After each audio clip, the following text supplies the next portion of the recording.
오늘은 부모님들에 대한 이야기를 이제 좀 해보려고 그래요.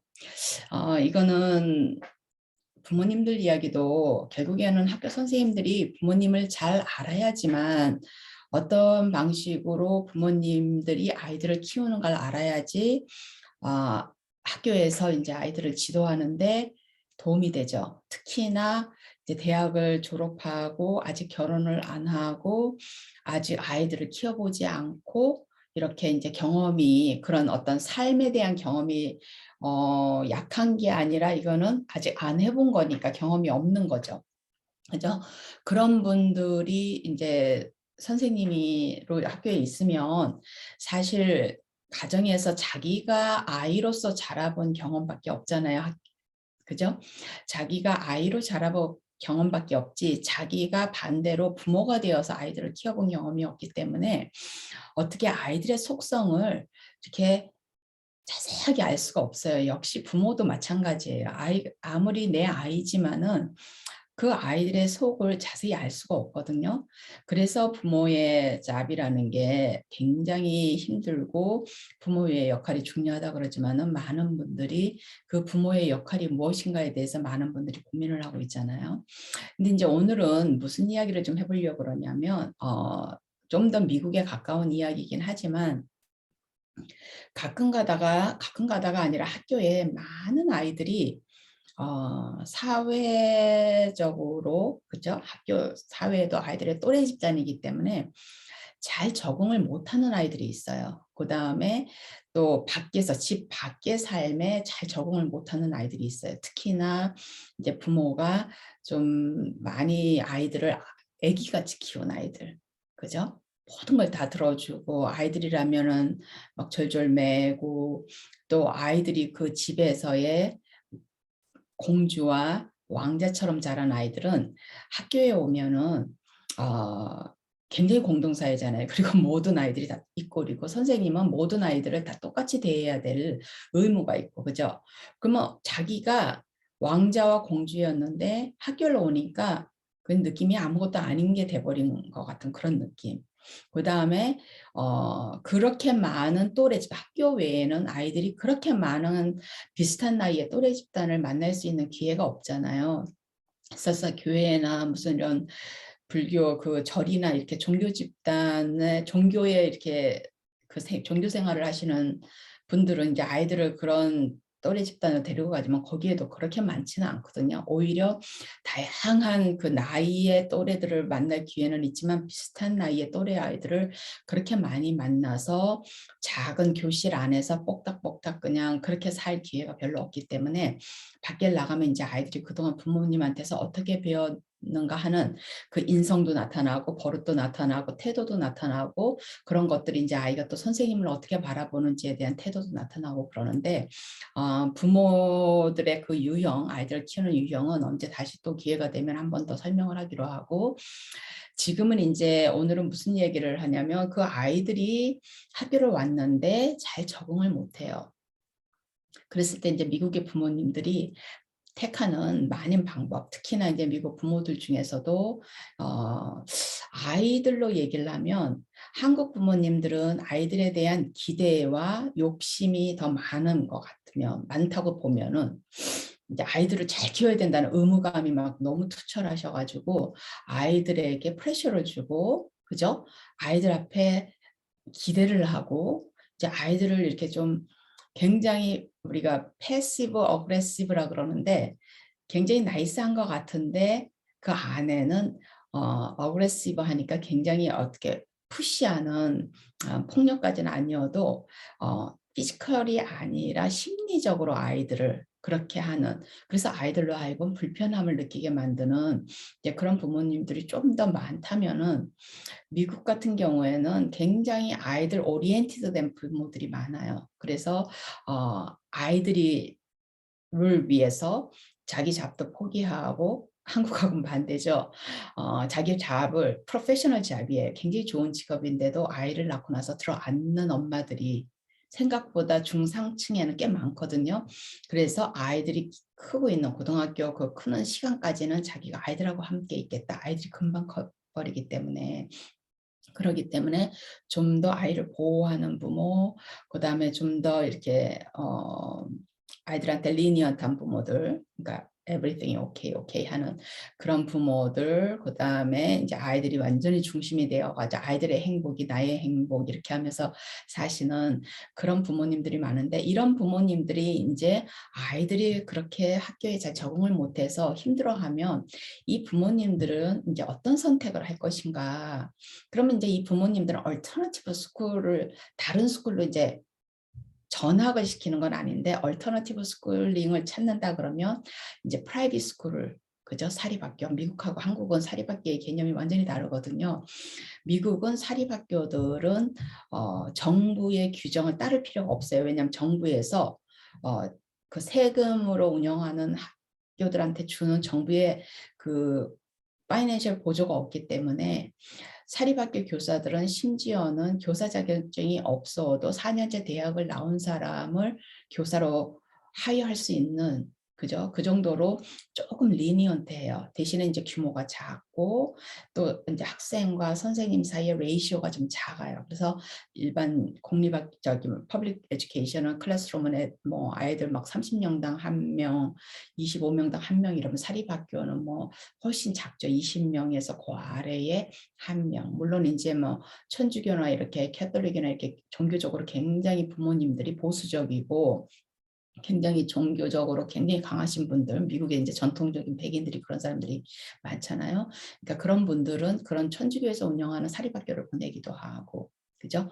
그럼 많은 부모님들이 이제 사립학교를 보내는 이유에 대해서는 제가 또 다시 이제 기회가 되면 얘기를 하겠지만은, 그런 어떤 디프런트 스쿨링을, 얼터너티브 스쿨링을 찾던지 아니면은 홈스쿨을 하던지, 어? 그러니까 아이들이 학교 생활에 잘 적응할 수 있도록 키우기보다는 아이들을 이제 옮기는 걸 생각을 해요. 그러면 이제 저는 그걸 어떻게 얘기를 하냐면, 세상을 아이들에 맞춰주는 역할을 하는 거예요.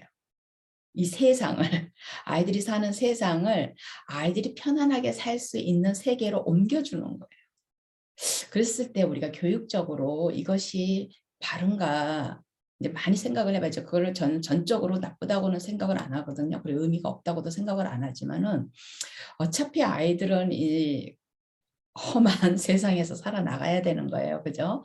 가정은 좀 더 작은 규모의 사회지만은 여기에는 이제 두 부모님이 나라는 사람을 보호하는 게 첫 번째 부모님의 역할이잖아요. 일단 피지컬리 몸에 보호를 하고 먹이고, 될 수 있으면 좋은 음식을 먹이고, 이런 것들이 이제 부모의 의무지만은, 그러니까 아이가 하나밖에 없거나 둘밖에 없으면 이 부모의 모든 어텐션이 아이한테 가 있단 말이에요. 뭐 이거는 부모가 잡든 안 잡든 상관이 없어요. 설사 밖에서 일을 하시는 분들도 거의 대부분의 부모님이 아이가 중요해요. 한국 문화 자체가 그러기 때문에. 근데 이제 미국에서는 문화가 조금 다르니까, 그래서 미국에도 굉장히 아이들을 이성적으로 양육을 잘하는 부모들도 있지만, 또 많은 부모님들이 기본적으로 아이와 어른의 관계가 이제 조금 다르기 때문에 이제 그런 부모님들이 계시거든요. 그러면은 우리가 이제 세상을 아이들에 맞추는 세상으로, 그러니까 뭐 부모님이 그 학교를 자기가 관여를 할 수가 없잖아요. 집안은 자기가 맞추지만은, 그러니까 아이들은 이제 옮겨가는 거죠. 다른 세상으로. 그래서 좀 더 아이가 편안하게 학교 생활을 할 수 있는 세상으로 이제 옮겨가는 거예요. 그렇게 되면은 아이가 이제 그 세상에서 편안하게 될 수도 있고 안 될 수도 있지만은, 그거는 이제 많은 부분에 있어 이제 부모님의 그 관점이, 아이는 움직일 수 없고, 그죠? 세상이 움직여야 되는 거예요. 그러니까 관점이 아이가 포커스가 아니라, 어떻게 표현하면 되냐면, 아이들을 내가 교육을 시켜서 아이를 내가 교육을 시키고 잘 적응할 수 있도록 이렇게 해서, 여기서 한번 아이가 이 세상에서 한번 네가 적응을 할 수 있는지 없는지 너를 한번 테스트해 볼 수 있는 그런 기회로 아이들하고 이야기를 하고 거기에 맞춰가지고 이렇게 하는 게 아니라, 그래, 너무 힘들어. 그럼 어떡하지? 그러고 이제 그러면 조금 더 선생님이 많이 신경을 안 써서 그러는구나. 그러고서는 좀 더 선생님이 많이 우리 아이한테 신경을 쓸 수 있는 사립학교로 옮겨서, 그 사립학교의 숫자가 적으니까 이제 대신에 부모님이 대신에 사립학교로 갈 때는 부모님이 등록금을 내야 돼요. 공립학교에서는 퍼블릭 에듀케이션에서는 부모님이 안 내지만 사립은 자기가 돈을 내야 되는데 대부분의 사립학교들이 굉장히 비싸죠. 그리고 세금 혜택도 못 받고 그러니까 부모님이 그걸 감수해 가면서 이제 아이를 옮겨준단 말이에요. 그랬을 때 우리가 교육적으로 봤을 때 아이가 무엇을 배울 것인가 거기에서 일단 첫째는 이기적인 아이가 되는 건 너무나 당연하죠. 그죠? 세상이 나를 맞추는 거니까 내가 세상을 향해서 맞출 필요가 없는 거예요. 내가 힘들면 부모님이 알아서 탁탁탁탁 나의 앞을 해주는 거예요. 많은 한국 아이들이 요즘 그렇게 또 크고도 있죠. 그렇죠? 그래서 학교에서 선생님하고 문제가 생기거나 또래들하고 문제가 생기면 부모님들이 학교에 막 찾아가서 부모님들이 갑자기 싸움꾼이 되죠. 내 아이를 지키기 위해서.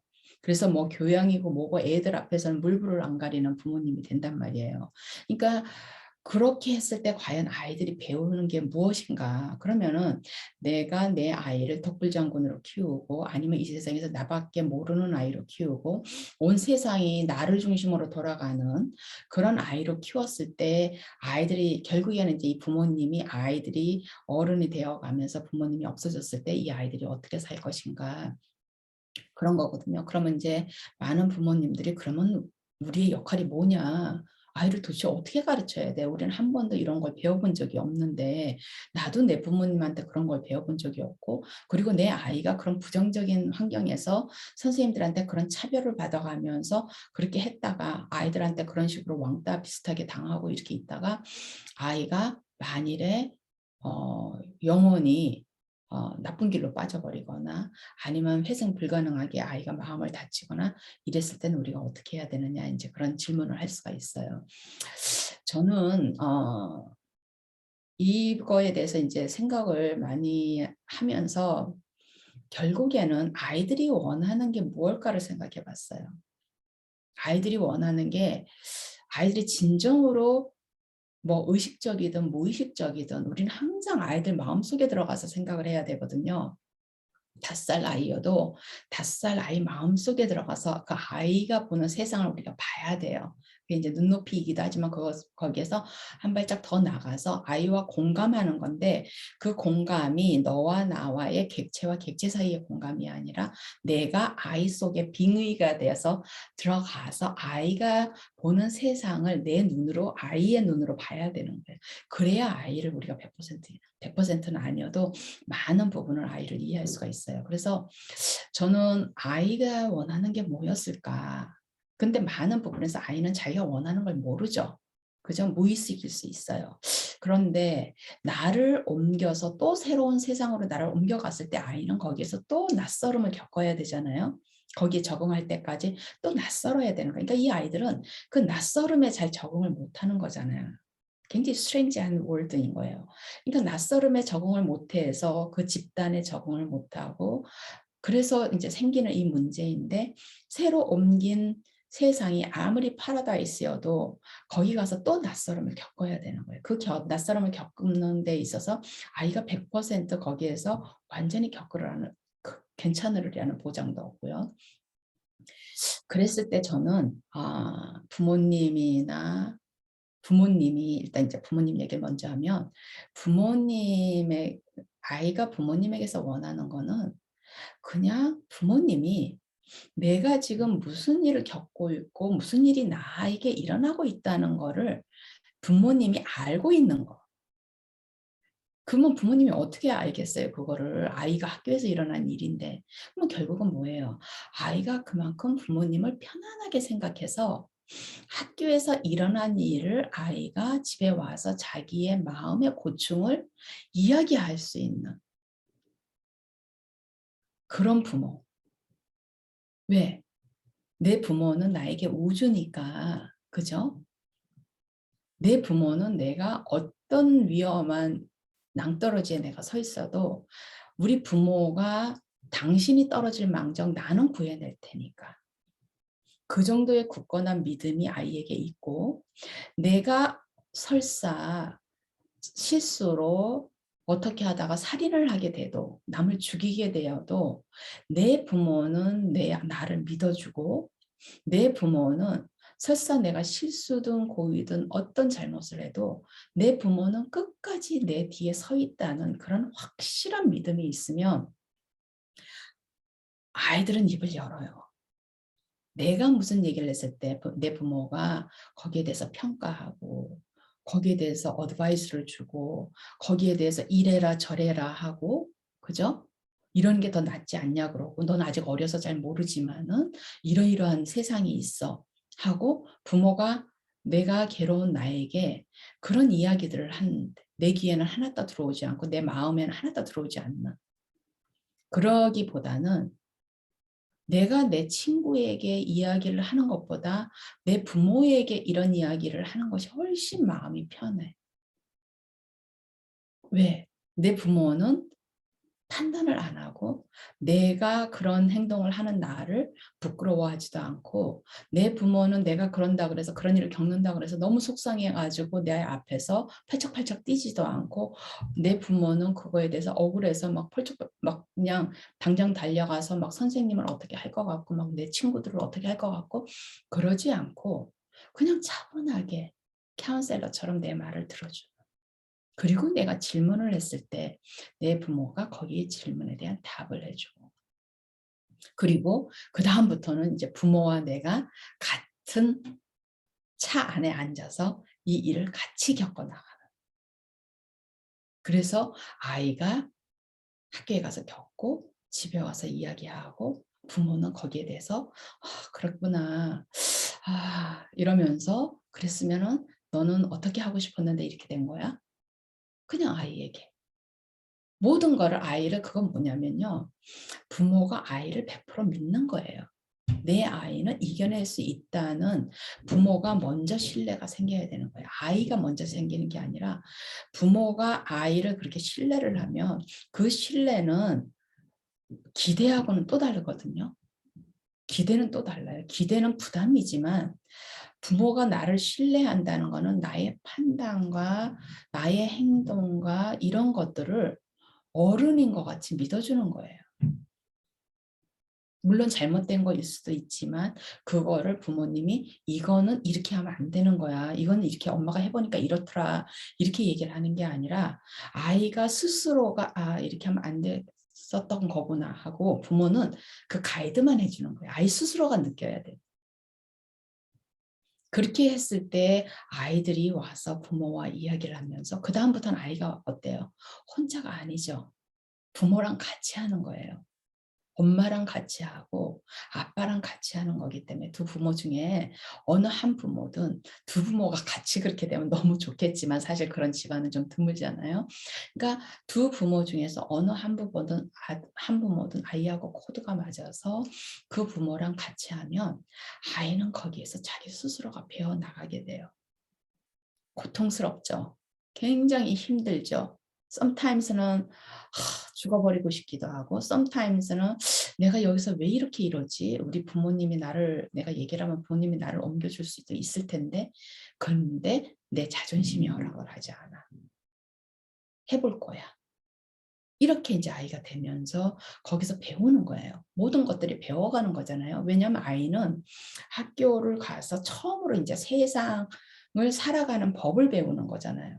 근데 아이가 세상을 살아가는 그 법을 배우는데 아이가 배우기도 전에 부모가 옮겨버리면은, 아이를 좀 더 안전한 곳으로 옮겨버리면 아이는 영원히 그것을 배울 수가 없는 그런 아이가 되는 거죠.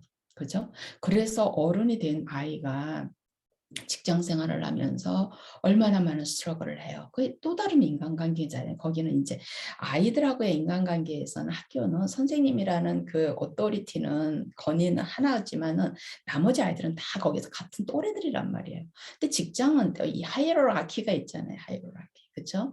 그래서 바깥 세상, 어른이 되어서 그 바깥 세상을 살아나가면 이또 대학을 졸업하고 취직을 하고 고등학교를 졸업하고 취직을 하면 이게 또 다른 세상인 거예요. 그런데 이제 또 우리나라 어른들이 아직까지도 많은 연습을 하고 있지만 자기보다 어린 사람을 대하는 태도가 그렇게 매너가 있질 않아요. 예의가 없는 어른들이 많아요. 특히나 이 권력으로 해서 이렇게 하이어라키가 생긴 이 단계에서는 많은 분들이 특히나 어렸을 때부터 굉장히 무시를 당하고 자랐거나 아니면 자기 자신에 대한 시큐리티가 약하거나 그렇죠? 자존감이라든지 자신감이라든지 이런 것이 약한 사람이 어떤 그런 하이어라키에서 조금 더 위에 있는 사람이면 그런 사람들이 밑에 사람들한테 더 harsh하게 할 수가 있거든요. 더 힘들게 할 수 있고 더 무시하는 말을 할 수 있고 이런 것도 못하냐 그래서 굉장히 자존심을 다치게 하는 말을 할 수 있단 말이에요. 그랬을 때 이 이제 영 애덜트라고 저는 그러거든요. 이 친구들 이제 20대 초반, 10대 말, 20대 초반 뭐 요즘은 이제 막 자꾸 연령이 이렇게 이 라이프 익스펙턴시가 길어지다 보니까 수명이 길어지다 보니까 이제 뭐 40살까지도 청년이라고 그러긴 하지만은 그래도 일단은 우리가 이제 아이들의 발달이 끝나는 18살 이후부터는 우리가 이제 영 애덜트죠. 젊은이들이죠. 우리나라 말로 하면 영 애덜트라는 말이 이 젊은 친구들이 이제 또 다른 세상을 살아가기를 또 배워야 되는 거예요.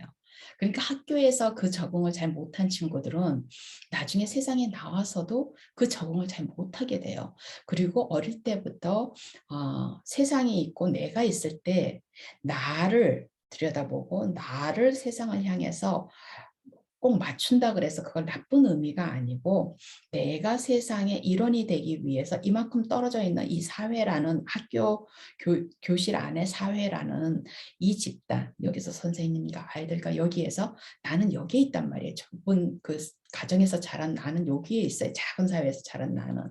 그랬을 때 이 아이들이 이제 여기서 괴리감을 느끼잖아요. 처음 학교를 들어가면 5살짜리, 6살짜리, 7살짜리, 8살짜리들이 괴리감을 느낀단 말이에요. 여기에서 아이들이 그 낯설음에서 아이들이 한 발, 한 발, 한 발 엄마와 같이 아빠와 같이 이렇게 이제 걸어가서 자기 스스로를 맞춰가는 연습을 하는 거예요. 자기가 맞출 수밖에 없는 거예요. 왜냐하면 이건 집단이기 때문에 이 사람들을 다 바꾸지를 못하잖아요. 그러면 내가 이 사회로 옮겨간다 해서 여기도 집단인데 여기라 그래서 파라다이스일 리도 없고요. 또 여기로 간다 해서 여기가 파라다이스일 리는 없거든요. 결국에는 내가 어느 집단을 만들든 그 집단에서 원만하게 잘 적응을 해서 내가 살아가지를 못하면 내가 나를 어저스트해서 살아갈 수 있는 내가 나를 버리는 게 아니고요. 나의 자존과 나의 그 프라이드를 잘 유지하면서도 내가 그걸 잘 유지한 아이들은 단단하게 여기에 그렇게 하면서 이제 커가는 거죠.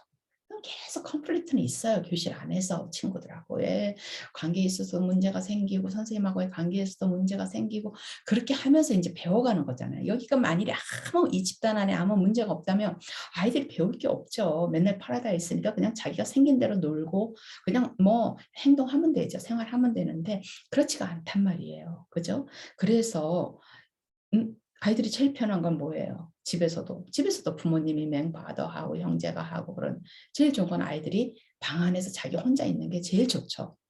그래서 아이들이 이제 고립을 하잖아요. 자기를. 그죠? 이게 힘들면 자기를 고립하는 거예요. 자기 혼자 있는 게 제일 편하기 때문에. 그래서 세상과 함께 살아가는 연습을 이 작은 집단, 가정이라는 작은 집단에서 먼저 하고, 그 다음에 학교라는 집단에서 하고, 그 다음에 이제 직장이라는 집단에서 한단 말이에요. 그렇게 올라가는 그 단계에서 아이들이 부모님이 이제 그렇게 하면 그 부모님이 그렇게 끝까지 해야 되는 건 아니에요. 아이들이 그렇게 해서 이제 괜찮아지면 부모님은 그냥 그림자로 남아 있으면 돼요. 그렇지만 아이가 갖는 세상에 대한 신뢰는 어마어마하고 자신감 있게 세상을 향해서 나갈 수 있어요. 왜냐하면 언제든지 자기가 백업을 했을 때 부모님이 뒤에 있다는 걸 알기 때문에 자기가 하다 정 못해서 죽을 것 같다 그럴 때 부모님이 뭔가를 할 거라는 걸 아이가 믿으면 그러면 아이는 용감하게 가서 해요. 부딪히면서. 배워요. 그래서 나를 바꿔가면서 아이가 나를 교육을 시키는 거예요. 그게 셀프 디스플레인이잖아요. 그죠? 자기 교육이에요. 셀프 디스플레인이고 자기를 매니저하고 자기 조절을 하고 그렇죠? 자기를 만들어가는 그 과정. 하나의 인간으로서 단단하게 만들어가는 그 과정. 그렇게 하면서 아이들이 그런 사회를 가야지 그런 집단을 가야 아이들이 무엇이 옳고 무엇이 그르고 무엇이 맞고 무엇이 틀리고 무엇이 옳고 그르고를 아이들이 배워요. 나 혼자 있으면 그런 걸 배울 수 있는 기회가 없고요. 집에 있으면 부모님이 모든 거를 나의 코드에 맞춰주기 때문에 또 그런 걸 별로 배울 기회가 별로 없어. 일단은 사회로 나가야 되는 거예요. 나가서 내가 부딪혀야 제가 나한테 이렇게 하는 행동이 내가 너무 아프고 열이 받는데 그게 왜 아프고 열이 받는지를 내가 나를 보게 돼요. 그리고 저 아이의 행동을 내가 판단하게 되고 내가 배웠으면 내가 다른 아이한테 그런 행동을 안 하게 되고 제가 나한테 이렇게 했을 때 내가 이렇게 아팠으니까 나는 다른 아이들한테 하지 말아야겠다. 그죠? 그리고 내가 친구에게 이런 얘기를 했는데 친구가 이렇게 리스폰드를 하니까 내가 너무 속이 상했다. 그러면 나는 어떻게 해요? 다른 친구와 이야기를 할 때 좀 더 그 친구의 입장에서 내가 이해하게 되고 내가 얘기를 하게 되고 대화를 하게 되고 그게 이제 people 스킬이죠. 사람을 다루는 스킬이에요. 그죠? 그렇게 해서 배워가면 나중에 이제 어른이 돼가는 과정에서 중학교, 고등학교 그 아이들이 이제 그렇게 옳고 그름을 배우고 그렇게 되면 이제 정의를 배우게 되죠. 그죠? 도덕을 배우게 되고 모럴을 배우게 되고 윤리를 배우게 되고 이제 아이들의 인간이 인간임을 배우게 되는 거예요. 사람이 사람 같게 되는 거를 배우게 되는 그런 눈이 생기는 거예요. 마음에 눈이 생기면 아이들이 용감해지죠. 그러면 이 아이들은 정의를 위해서도 싸울 수 있는 아이들이 되는 거예요. 왜? 그렇게 하면 너무 많은 사람들이 피해를 보기 때문에. 그렇게 하면 정말 못 가진 자들이 너무 많이 피해를 보니까. 그죠? 힘이 없는 사람들이 너무 많이 피해를 보니까 이런 걸 이제 보게 되죠. 그렇게 되면 이제 사회가 더 건강해지기도 하고 이제 굉장히 넓은 의미로 그렇게 되면 이제 회사에 들어가서도 자기가 해야 되는 역할, 그다음에 상사가 해야 되는 역할, 그 두려워하지 않죠. 목구멍이 포도청이라고 나를 짓누르면서 그건 뭐예요? 참는 거는 뭐예요? 나를 다치게 하는 일이잖아요. 그런 사람들은 나를 지켜요. 아이들이 나를 지키는 연습을 하거든요. 어떻게 하면 나를 지키는 줄 알아요. 그렇게 해서 스트러글을 통해서 배운 아이들은 왜냐하면 이 세상에서 가장 중요한 건 아이가 나를 지켜야 되잖아요. 그래야 아이들이 마약에 의존하고 술에 의존하고 담배에 의존하고 나쁜 거에 의존하고 혼자 있으면 불안하니까 안 좋은 조직에 가담을 하고 그죠? 그렇게 하면서 뭔가 소속감, 자꾸 아이들이 소속감을 느끼려고 하는 건 뭐예요? 내가 혼자 있는 것이 불안한 거예요. 근데 아이들이 같이 있어도 좋고 혼자 있어도 좋고 이렇게 돼야 되는 거예요. 혼자 있어도 괜찮은 거야. 자기가 단단한 아이들은 혼자 있어도 괜찮아요. 혼자 있는 시간도 너무 좋아. 그죠? 그렇게 이제 아이들이 이제 보게 되기 때문에 그런 어떤 그런 그 우리가 걱정할 만한 아이들의 그런 정신적인 무슨 정신성 뭐 이렇게 그런 마약들, 술들 이런 거에 이제 중독에 빠지지 않게 되고 그 다음에 이제 좀 더 어려운 일이 생겼을 때 그리고 많은 거를 생각해서 나의 상사가 아니면 나의 주변의 동료들이 좀 더 경험이 있다는 이유로 나를 왕따를 시킨다든지 나에게 어, 맞지 않게 행동을 한다든지 비이성적으로 행동을 한다든지 그랬을 때 이 친구가 나를 지키게 돼요. 나를 지켜서 거기에 대해서 똑바로 교만하게 건방지게 시건방지게 얘기를 하는 게 아니라 정확하게 이야기를 해요. 그렇게 해서 시정이 안 되면 바른 방법을 찾아가죠. 그죠? 왜? 그 사람은 나만 다치게 하는 게 아니라 이 사회 악인 거예요. 그 조그만 사회 안에서는 그죠? 민폐인 거고 사회 악인 거고 건강한 사회를 만드는 데 있어서 직장 안에 그 사무실 안에 건강한 조직을 만드는 데 있어서 별로 건강하지 않은 암적인 존재 같은 존재라고 자기가 판단을 하게 되면 거기에 대해서 참고 그냥 나만 참으면 되지 뭐 이러고 계속 다치고 회사 끝나고 나면 일이 끝나고 나면 그냥 오는 길에 술집에 들려서 막 그냥 술을 포금을 하고 그러고 와서 그냥 하룻밤 그냥 쓰러져 자고 그 다음날 아침에 죽지 못해서 또 나가고 이런 일을 안 하게 되죠. 그래서 그거는 이제 어릴 때부터 부모가 이제 어떻게 하는가, 그죠? 학교 선생님, 이제 학교 선생님으로 넘어오면 똑같아요. 이제 부모님들이 그렇게 못해준, 그죠? 부모님들이 자질이 안 돼서 못해줬을 수도 있고 해주고 싶어도 이런 이야기를 한 번도 못 들어봐서 어떻게 하는 건지를 몰라서 못하시는 분들도 있고 그죠? 그 다음에 부모님들 스스로가 너무 문제가 많아서 못하시는 분들도 있어요. 이제 그런 아이들이 거의 이제 학교에 온단 말이에요. 그러면은 우리가 50% 이상의 아이들은 우리가 찬찬하게 선생님들이 봐야 되는 거예요.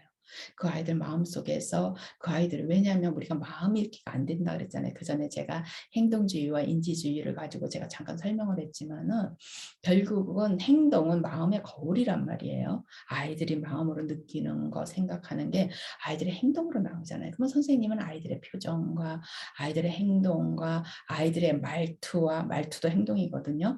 이 말과 이런 거 친구하고의 관계와 이런 거를 선생님들이 유심히 살펴야 돼요. 살피고 선생님이 그런 역할을 해줘야 되는 거예요. 아이들한테. 만일에 그러지 못한 아이들, 불안한 아이들. 선생님이 절대로 선생님은 캬월드가 되면 안 돼요. 캬월드. 한국말로 뭐라 그러죠? 갑자기 어, 치사하게 선생님들이 용감하지를 못하게 다른 부모님들이 그 아이들이 다른 아이들을 분리하는 그 부모님들이 사회적으로 굉장히 높은 위치에 있는 사람이고 그 부모님이 와서 나의 직업을, 나의 직장을, 나의 어떤 경제적 그 위치를 나를 위협할 수 있을 정도로 그리고 저 부모는 난리를 치는 부모이기 때문에 그런 부모의 아이 앞에서 다른 그 힘들고 힘없는 부모의 아이들을 지키지 못하면 그 선생님은 그만둬야 되는 거예요. 그 학교에. 그 선생님은 맞는 직업을 가지고 있는 분이 아니에요. 자기를 지킨다는 거는 정의를 무시하면서 자기의 직업을 지키고 자기의 명예를 지키고 자기의 자리를 지키는 게 자기를 지키는 게 아니에요.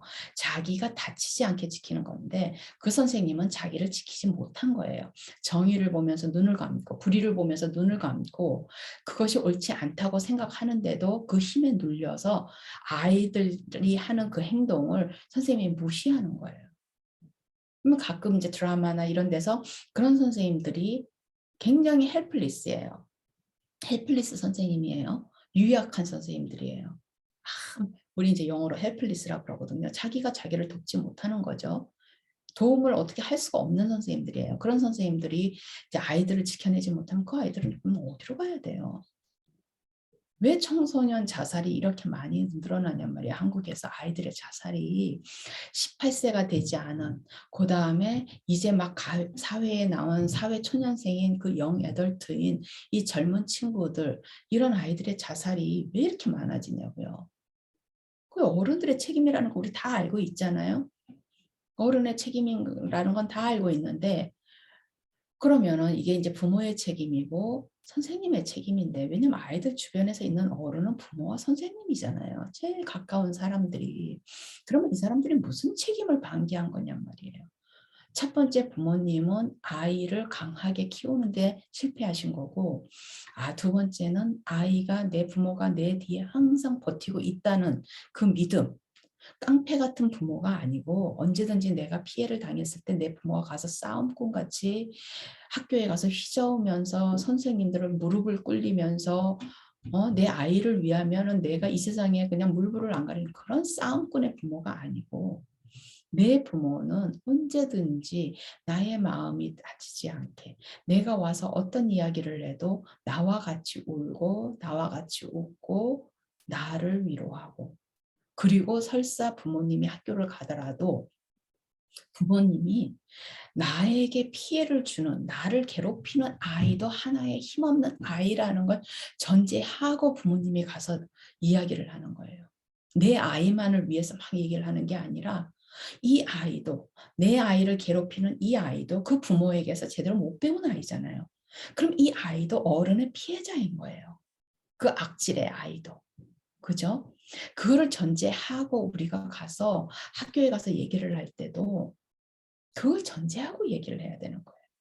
선생님하고 얘기를 할 때도 그렇고 교장 선생님하고 얘기를 할 때도 부모님이 그런 게 클리어해야지만 아이들을 이 상대방의 아이도 괴물로 안 자라요.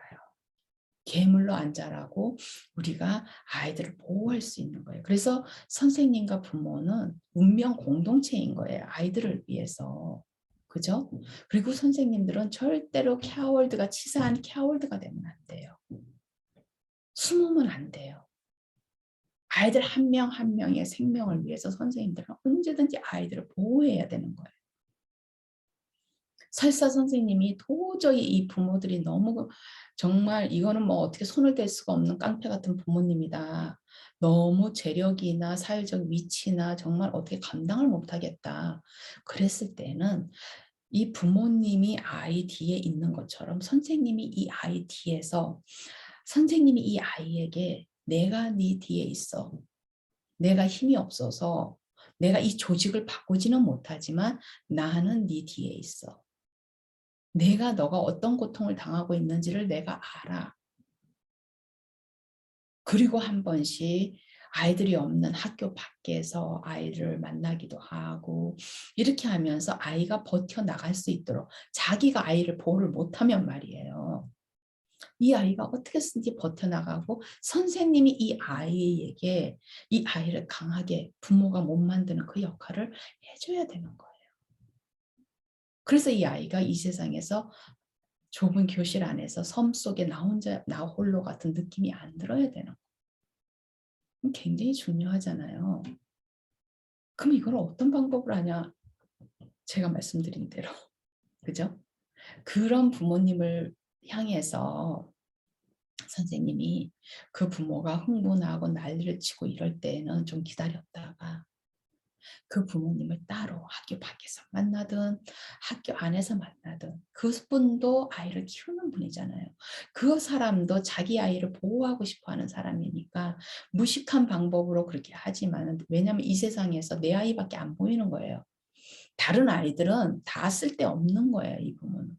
그러면은 이 부모한테 어떻게 접근을 해야 되겠어요? 부모님이 그러시면 부모님 아이도 힘들다 뭐 이런 접근보다는 똑같이 그 집 아이의 입장을 생각해 주는 거예요. 이 아이는 왜 학교에 와서 그런 행동을 하겠어요?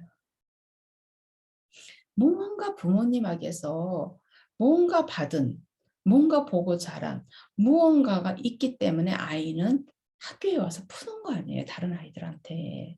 그죠? 만일에 이 아이가 부모님이 교만하고 건방지고 이런 것만 보고 배웠다면 다른 아이들을 괴롭히는 게 아니라 교만한 아이가 됐겠죠, 교실 안에서. 누가 이야기를 해도 어떤 아이가 와서 나 뭐 좀 도와줘 그러면 싫어. 딱 이런 아주 차가운 교만한 건방진 아이가 되지 다른 아이들을 그렇게 집요하게 괴롭히고 그쵸? 그 아이들을 죽음으로까지 몰고 나가고 그 아이가 죽었는데도 아이들이 부끄러움을 모르고 거기에 대한 어떤 충격도 없고 거기에 대해서 아이가 죽었기 때문에 자기네가 한테 올 피해만 생각한단 말이에요. 그래서 어떻게 해서든지 그 피해에서 벗어날 생각만 하지 이 아이들이 마음속 깊이에 자기가 한 행동에 대해서 한 생명이 자기의 그 동료 하나가 갔다는 거에 대한 아무 마음의 죄책감이라든지 어떤 그런 걸 아이들이 못 느낀다면 이건 괴물인 거예요. 그죠? 그러면 이 아이들은 집에서 자기 부모가 하는 거를 그렇게 보고 자랐기 때문에 그 부모의 희생자인 거예요. 그럼 이 아이들을 어떻게 해야 되겠어요? 선생님은 도와야 되겠죠. 이 아이도 마찬가지로 도와야 되는 거예요. 이 아이들이 이렇게 괴물로 자라도록 나비두는 게 아니고 이 아이의 그 외로움을 봐야 되는 거예요. 이 아이는 똑같이 외로운 아이예요. 두 아이들이 똑같은 외로운 아이들이지만 이 아이는 이 아이는 다른 외로움이 있는 거예요. 그죠? 이 아이는 힘을 가진 부모에게서 허레스를 당하거나 힘을 가진 부모에게서 압박을 받거나 푸시를 당하거나 기대를 너무 심하게 받거나 그런 어떤 거에서 나오는 그 외로움이거든요. 그럼 선생님이 그걸 봐야 될 거 아니에요. 그죠? 아무리 아이들이요 고등학생이 돼서 선생님은 조그맣고 뭐 키가 뭐 150, 155, 뭐 160이 안 되는데 아이는 170, 80이 돼도요. 그 몸은 아이들이 엄청 크니까 애들이 다 어른 같지만요. 그 아이들 속은 여전히 어린 아이예요. 우리가 18살까지는 아직도 발육을 하고 있는 발달을 하고 있는 아직도 사회성과 인지 능력과 언어 능력과 정서 능력과 그다음에 운동 능력과 이런 것들이 아직도 자라고 있는 아이들이에요. 그래서 우리가 18세까지라 그러는 거예요. 그리고 18세까지가 그래서 학교를 다니는 나이인 거예요. 교육을 시키는 나이인 거예요. 왜? 교육에 의해서 아이들이 바뀔 수 있는 나이이기 때문에 그런 거예요. 일단 어른이 되면 그게 모든 것이 이제 정착이 되고 고형화가 되고 뭐라 그러죠? 그렇게 되기 때문에 굉장히 힘들죠. 그럴 때는 이제 충격이라 자기가 자신을 어떻게 하고 그러지 않는 한은 굉장히 그래서 우리가 3살 버릇이 8가지 간다는 그 말처럼 어떤 사고와 모든 것들이 굉장히 어려워져요. 그렇지만 만 18살까지는 고등학교 3학년까지는 아직도 아이들이 주물러 지는 거예요. 아직도 아이들이 인지 능력도 아이들이 잘할 수 있고 바뀔 수 있고 정서도 잘하고 바뀌고 사회성도 잘하고 바뀌고 그죠? 어휘력은 말할 것도 없고요. 그렇기 때문에 선생님들과 어른들의 역할이 굉장히 중요해요. 굉장히 중요해요. 어떻게 보면 제가 말씀드린 대로 그전 강의에서도 말했지만 아이들에게 지식보다 더 중요한 이거를 선생님들이 해줘야 되는 거예요. 학교 선생님들이. 그죠? 그래서 학교 선생님들은 스승이 되어야 되는 거예요. 아이들이 꿈을 꿀 수 있도록 만들어줘야 되는 거예요. 아이들이 이 세상에 살만하구나 하는 거를 아이들이 느껴야 되는 거예요. 내가 참고 살아보면 내가 이 세상을 나의 삶을 내가 만들 수 있다는 아이들이 자신감을 가져야 돼요. 직업은 그 다음이에요. 그런 아이들은 밖에 나가서 쓰레기를 치우고 청소를 하고 배달을 하고 뭐를 해도 우리가 드라마에 나오는 것처럼 굉장히 당당한 영웅이죠. 그죠? 주인공은 항상 이제 그런 아이들로 나오지만은 그런 아이들이 많아지는 거예요. 내가 하는 일에 부끄러움이 없는 거예요. 내가 무슨 일을 해도 부끄럽지가 않아요. 내가 고등학교를 나와도 그냥 뭐 나 고등학교 나왔다고. 왜? 나의 선택이었기 때문에. 나의 선택이었기 때문에. 근데 아이들이 죽으라고 노력을 했는데 저처럼 페일을 하고 어떻게 보면은 그냥 큰 느낌이 큰 대형 스트럭처에서 내가 자꾸 밀려나가는 것 같은 그런 그러니까 내 스스로가 굉장히 작아지고 외로워지고 이 세상에 나 혼자인 것 같고 그 아픔에서 자주자주 울고 혼자 그죠? 밖에 나가서는 막 웃고 얘기하고 명랑하게 막 하지만은 혼자 있는 그 시간에는 항상 울고 그죠? 그럴 때 기독교 하나님도 굉장히 열심히 믿었는데 그렇게 도움이 안 되더라고요. 그냥 하나님한테는 내가 마음껏 울면서 기도하면서 카타르시스를 느끼는 정도? 그게 오히려 이제 제가 이런 이야기는 또 다른 이야기지만 거기에서 벗어나서 하나님 앞에 어쩔 수 없는 존재의 미약한 내가 아닌 내가 나를 바라보는 존재로 내가 뚝 떨어져서 나를 보기 시작하면서부터 이제 제가 조금씩 제 자신을 빌드해 나가기 시작했다고 제가 말씀을 드렸는데 그런 게 굉장히 중요해요. 그래서 저는 오늘 이런 이야기를 하는데 조금은 추상적으로 들릴 수도 있지만 좀 많은 이런 부분들을 생각하고 사시는 부모님이나 선생님들은 제가 말씀드리는 의미를 아실 것 같아요.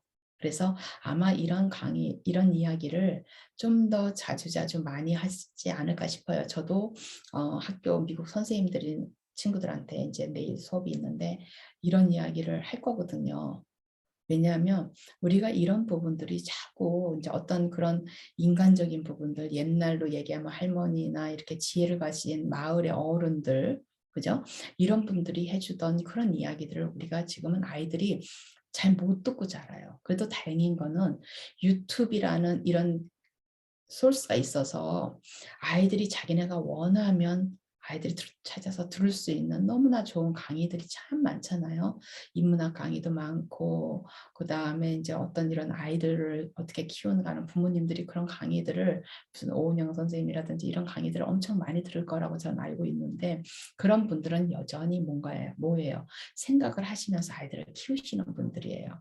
그러니까 좀 생각을 안 하시고 키우시는 분들 이 세상에 내 아이밖에 안 보이는 분들 이제 이런 분들이 그런 걸 들으면 너무 좋겠죠. 그죠? 그래서 옆에 그런 분들을 위해서 그런 좋은 강의가 있으면 좀 같이 쉐어도 하고 같이 부모님들이 모여가지고 내 아이 자랑만 하지 마시고 저는 부모님, 저도 이제 미국 학교에다 그렇게 건의를 할 거예요. 부모 교육, 학교에서 정기적으로 페어런트 스쿨을 만들어서 나이별로 이제 부모 그룹을 나뉘어 가지고 페어런트 스쿨을 한번 해보라고.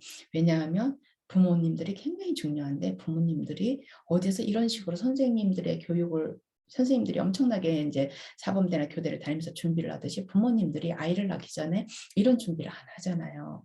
그러니까 많은 부모님들이 길을 잃어요. 저처럼 길을 잃고 고민하고 이렇게 한단 말이에요. 그래서 좀 정기적으로 학교에서 꼭 선생님들이 하는 게 아니라 그런 외부 강사도 불러와서 커리큘럼을 짜서 그냥 하는 게 아니라 부모 교육의 커리큘럼을 짜서 하고 학교에서 무슨 수업을 하고 어떻게 아이들을 지금 가르치고 있고 우리 아이들은 지금 뭘 배우고 있고 이런 것까지 학교에서 다 쉐어를 하면서 부모님하고 같이 가는 거죠.